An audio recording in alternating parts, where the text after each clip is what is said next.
Hello, everyone. Mr. Streebel and Ms. Szumigala here again. Hello. We are getting ready to set up this week's lesson for you. You're going to see the format. It's pretty similar to what we had going on last week for you. Except this week we are going to go over foreshadowing. Not only what foreshadowing is, but how you can apply it to your own short story that you're writing. Yeah, this is, and foreshadowing, I think, is one of the more interesting ones that we can use. And I think everybody knows something about foreshadowing and flashback, which of course is something else that you can use. And we didn't really talk about it, but of course, flashback is when, a character remembers something or thinks about something that happened before. But foreshadowing is what gives us hints at what's going on or what's going to come on. And it's really the thing that makes a story make sense. But of course, we are still working on the same standards that we've been working on all along. We are still trying to write some narratives. We are still doing this writing narratives, and we are working on an imagined experience, just like we've said before. And we are really working this time. We're not working so much on the sequences of the events, because you should hopefully already have that figured out. But we are, again, working on effective techniques and well-chosen details. So those are what we're kind of focusing on in this lesson. And of course, we're trying to make this clear and coherent. And one of the things that I want you to focus on is coherent. Coherent means it makes sense. And whenever we're dealing with foreshadowing, you're really giving all of those bits and pieces that are going to make this really make sense. And just like all the other ones, we're going to include some stories. We're going to look at what some of the masters in the past have done and try to make sure that you are ready to be able to do that, to be able to read those things and understand what they did so that you can apply it to your own writing. And that brings us, again, I know we've been saying it for months, literally, but we are going to be writing that short story. So that is our ultimate goal. And remember, it's going to be about 5 pages long and double spaced. And you need to have that theme or that central idea. But and of course, we're trying to thoughtfully craft this. We're trying to get those ideas out to everyone in a manner that is thoughtfully crafted and thought about, in order to really get those ideas out there in a way that other people accept them. And that's what foreshadowing does, is it makes it so that when a certain event happens in the story, that you can kind of accept it as being real. So that's kind of the big thing that we're going for here. And as we've said every other time, we are trying to provide that insight and understanding, and we're trying to help them connect and feel the situation. And we are not bound by reality. So we can make, in real life, things just sort of happen out of the blue. All of a sudden you get a pandemic in the middle of something. But, we need to have what are the things that make us understand that these are things that really can happen or our audience accepts. And again, you can do either a short story or a one-act play or a spoken word poem. Any of those are acceptable ways to be able to do this. For the spoken word poem, if we are not back in school before the end of this school year, you may have to do it by doing a video of it or something like that, and then just sending me sort of your script of what you were saying, just so that I know what it was, and we can kind of go over that later. So before you do this, hopefully you saw that there was a link for this video. It's a really cute little video, and it's called The Box. And so if you have not read this, or if you have not actually watched this little video already, this would be the time to hit pause on your video right now, hit pause, go back, watch the video, and then you can actually, you can hear what we have to say about it. So I'll give you a second here to do that. Okay, so hopefully everybody's read it.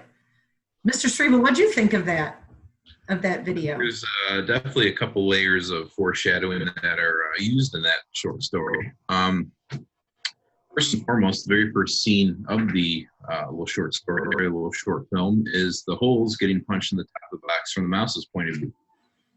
So again, just foreshadowing a kind of important part of the story that's going to happen later on.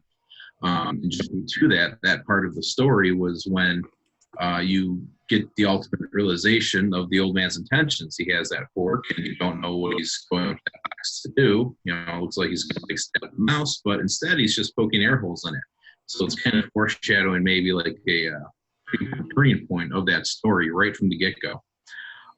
But after that, short part of the beginning, you get the old man sitting in that chair, waiting for that trap to get sprung on the mouse. And what's kind of interesting about him in the chair is that's where also the old man is sitting when the film ends.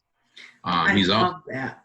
Yeah, I love that beginning and ending part there. That makes it such a great, and to go back to one of our previous lessons when we were all still together, that makes it a circular plot, right? Like in both, at the beginning and the end, we're ending at the same place we started, and I think that's super cool.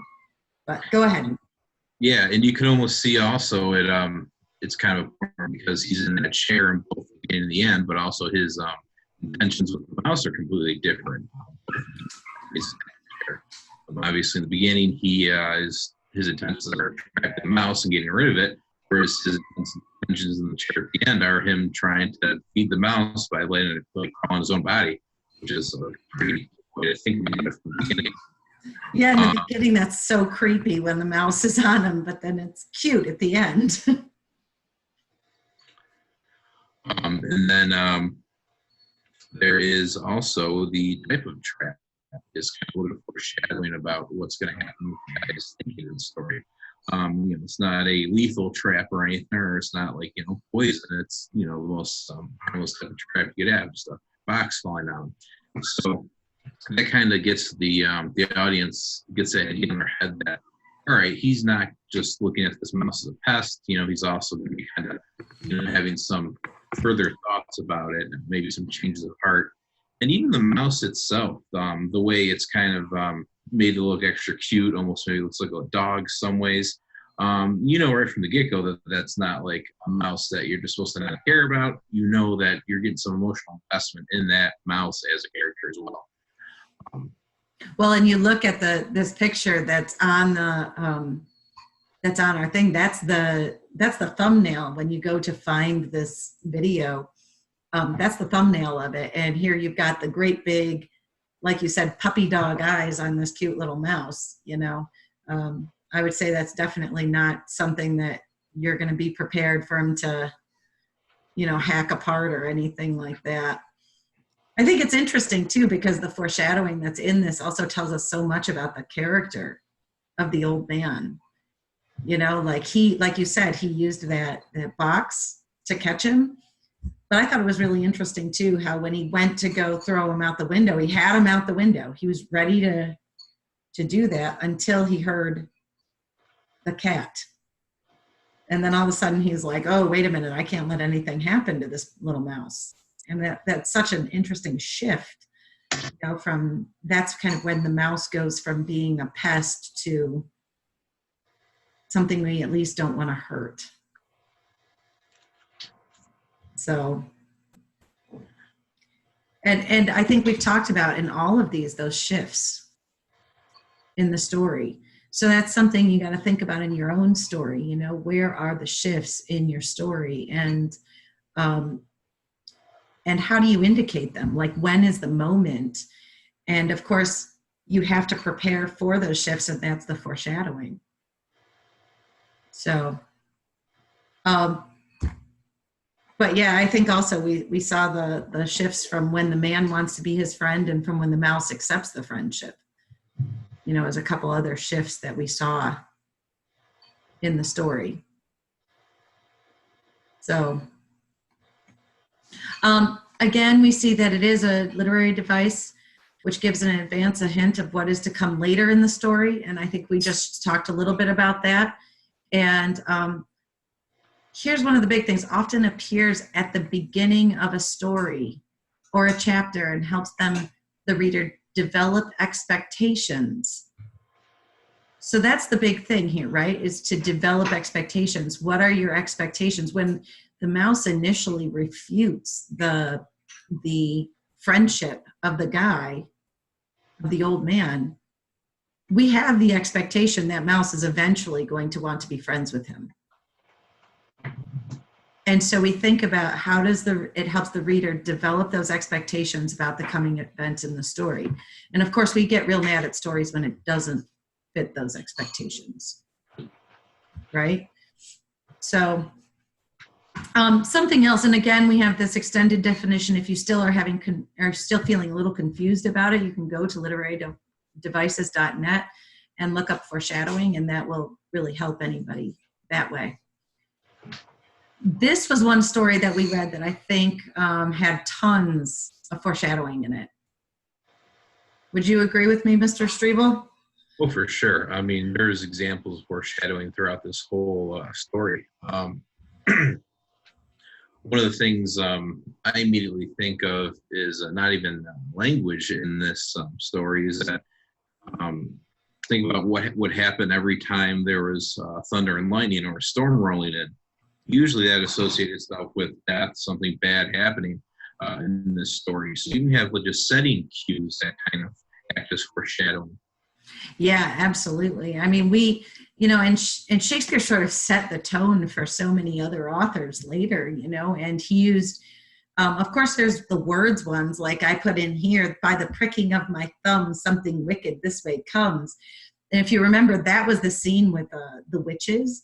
And that's just before, when they had been making their brew and putting all the disgusting stuff in it. And right before Macbeth walks in, that's what they say. By the pricking of my thumb, something wicked this way comes, because they're waiting for him.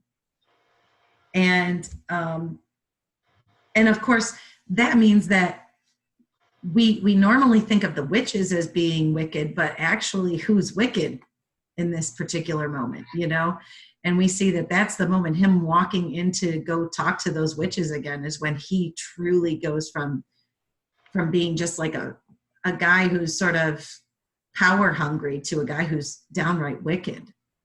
So I think that's an interesting one.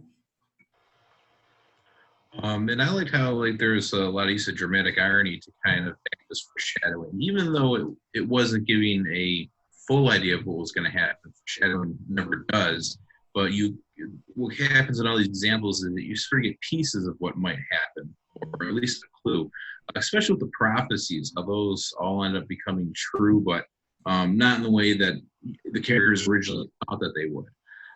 It's just the whole idea of giving you something to start thinking about how it might happen later in the story, not necessarily giving you the whole way it's going to happen.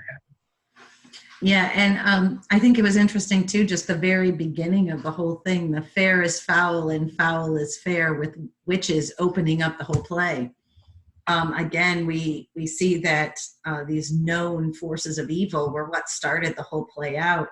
And then they told us right from the beginning, that's the opening scene, that everything that seems good is going to actually be bad, and everything that was bad is going to seem good. And that lets us know that, the next scene we see Macbeth being a war hero, that we question it right from the beginning. We start to say, well, I don't know if he's really going to be a hero, and we sort of accept it because of the things that go through his head and through all those monologues and things that happen, of seeing his complete descent from being that hero to being that wicked guy that we were talking about. Yeah, and just to go on with that, even though becoming a war hero and becoming a thing, those would be a good thing to happen to people usually. But with Beth, it was very bad, because that's what started his whole descent. So it's kind of the whole idea of what is a good thing turns out to lead to a whole bunch of trouble. Yeah, and we even saw that. We heard about it beforehand. We knew he was going to become that. We sort of were foreshadowing or knowing and accepting what was going to happen before the main character did. So those are some things, because I know that that's something we've all read, we all know, we all understand. So I do want to move now into this, to looking at one. And this is kind of a weird little excerpt I found. Actually, it's another one of those microfictions. And this one was, there was a strange award, and this one was one of them that had won one of these awards. But it reads, exactly like her mother, who taught her the secrets of the profession, she patches together the crackled axles of their, oh, it's covered up here by us. Can I move that? Oh, I can. Okay, exactly like her mother, who taught her the secrets of the profession, she patches together the cracked axles of their obsolete time machines and listens to all of their tall tales and raises her daughter alone in the house on the hill. Maybe a day will come and she'll say to one of them, maybe the one who doesn't remember that he already recited a Cummings poem to her, Maggie and Millie and Molly and May went down to the beach to play one day. Or maybe the one who always cuts himself more than once while shaving. Or maybe to someone else who still hasn't arrived at her time. If time travel were possible, nobody would stay in this time. Well, this is a really strange little fictional piece, but I kind of like it, and I certainly can see a lot of foreshadowing in it. In this one, for instance, we see that even though I don't totally understand what goes on, I see in the title that it's called The Woman Who Repaired Time Machines. Well, then that makes me know what it is that she's doing, you know? So I'm sort of expecting this to have something to do with time. And then I see the next thing, exactly like her mother. So exactly like her mother tells me this is something that's been going on for generations, something that's been happening for a long time. And her mother taught her secrets, not secrets of the profession, but she's told her secrets. So that lets us anticipate that there's something else for us to know or something else to find out about this. And by saying something like obsolete time machines, I also understand that time machines theoretically in this story have been around for a while because there's already ones that are obsolete. You know, it's like today we have computers, but there's certainly obsolete computers, things that we no longer would use. And so that's something. And that makes, and listens to all of their, I don't know who there is, tall tales, but I'm imagining that it's the people who have these obsolete time machines, right? That she's listening to their tall tales. So people are coming to her with these and she's listening to them. But she raises her daughter alone in the house on the hill. So we can see that this is going to go on. But whatever she's doing, but she's raising her daughter alone. And we see even this idea of the house on the hill kind of feels like something it's not a house on a hill, it's the house on the hill, which makes me feel like there's only one house there and kind of has that thing where they're kind of alone. And you can get kind of that imagery with it and that feeling, and again, that sort of setting, which makes us feel like these people have kind of separated themselves. They're alone, they're doing their own thing.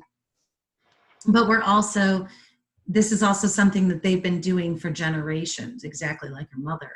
And we see it's going to keep going on with her daughter. So those are some of the expectations I have when I'm reading this because of some of these things they've done. Maybe a day will come when she'll say to one of them, maybe the one who doesn't remember that he already recited a Cummings poem to her, Maggie and Millie and Molly and May went down to the beach to play one day, which if you don't know that, that's an allusion with an A-L-L-U-S-I-O-N.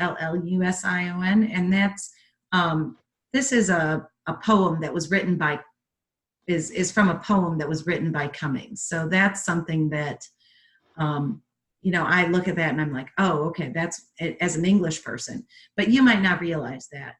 Or maybe the one who always cuts himself more than once while shaving, or maybe to someone else who still hasn't arrived at her time. Someone else who still hasn't arrived at her time. And that makes me have the expectation that she's looking for someone. So if this were if this story went on, I would be expecting that she's going to find someone, and maybe that person isn't from her time period, or maybe she just doesn't feel like she belongs with any of the people that she sees around, that she's encountered up to this point. But I think this is the interesting part. So someone else who hasn't arrived at her time. So she's kind of waiting for someone from some other time frame. But then we see, if time travel were possible, nobody would stay in this time. And so this here tells me that they aren't actually, that she's not actually able, or time travel isn't actually possible. And of course, that is kind of juxtaposed to the idea of she's supposed to be repairing time machines. And so now I'm questioning what all of that means. But I've definitely got the beginning of some foreshadowing. And in that foreshadowing, I'm starting to think of, what are my expectations for the story? Where would this go? And I know that I am foreshadowing that she's raising her daughter alone. But of course, if there's a daughter involved, she wasn't always alone. But I also see that she's looking for somebody. And that's what her mother had done also, but not really thinking that any of those guys who've been trying to impress her really do impress her. So, and she's kind of training her daughter to be the same way. So I think it's kind of an interesting bunch of things that are you're foreshadowing what will happen later in this story, but we also see some real character development that comes through the foreshadowing from some of those phrases. And it allows us to feel like we're okay with, or we can accept all of these different premises for later in the story, because of saying something. If it just said like her mother, we wouldn't necessarily feel the same, but it's exactly like her mother. And then we see her, she's raising her daughter alone. That kind of gives me the feeling that something has to change, or there's the want for it to change, because you've added those few words in there. So hopefully that's something that you can kind of search for in the same way that I looked here. They probably won't be quite as difficult. It won't be quite as difficult in these two pieces that we have here